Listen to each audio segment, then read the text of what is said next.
As Paddy O'Connell's been finding out, around 150 pirate stations are broadcasting today, some of them less harmlessly than others.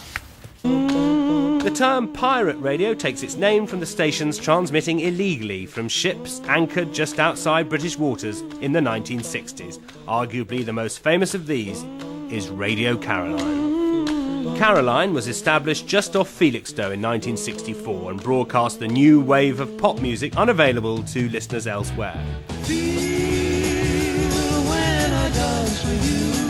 This is Europe's first and only album station, Radio Caroline. It's very exciting to play in here, you know, because Caroline still occasionally is broadcast from this vessel. The Ross Revenge, the original ship, sank in 1980, and this was the third and final. Come into the record library, just soak it up. This place smells of old records. Christine, maybe the first one you ever bought is here. Living in a Box, look, that sounds like one for you. Or Aid, what about this one here? Sid James, Our House.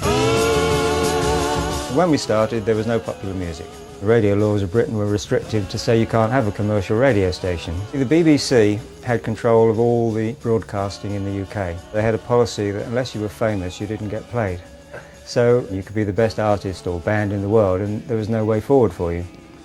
Caroline did have a massive impact, and I suppose the question really is, does pirate radio now perform that role, getting the music out there, making the names? Well, some of our biggest DJs did begin on other pirate stations like Kiss FM. We came on in November 1985.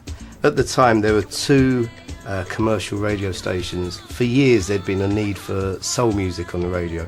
The team of people that I was leading, which was the Kiss FM team, actually went from pirate to PLC in the end. We actually achieved the one thing that we was out there trying to do, which was to become legal. With so many legal stations available today offering such a wide choice in music and in features, you could argue that pirate stations have simply become obsolete. There's a niche in the market that mainstream and commercial radio stations cannot fill, and so we are needed there. The penalties are very harsh.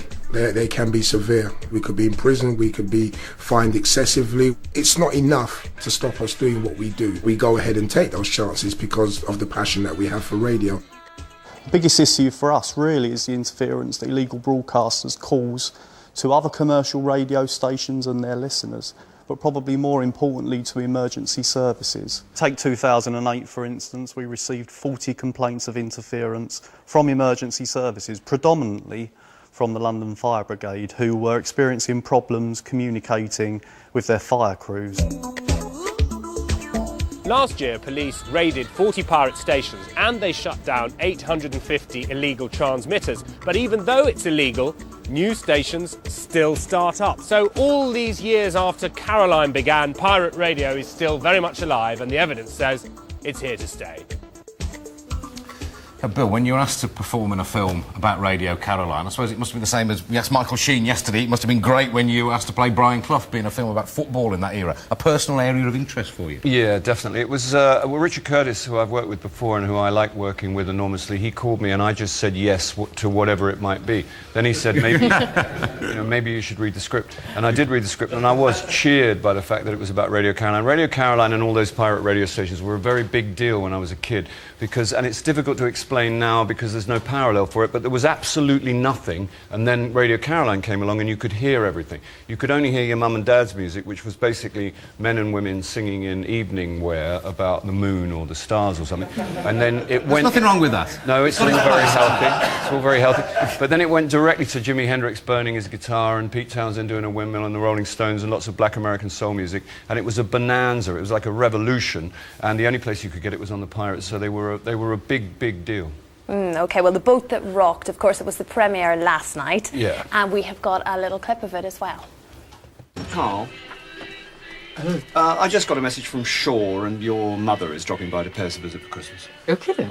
Well, when does she arrive? Tomorrow. She was always very impromptu. Was she? Oh, yeah. Anyway, I thought you might like to know, in case you want to, brush your hair or hide the large stack of pornography you keep on that shelf. Nobody does that look like you. The way you pointed to the unmentionable thing on the shelf like that.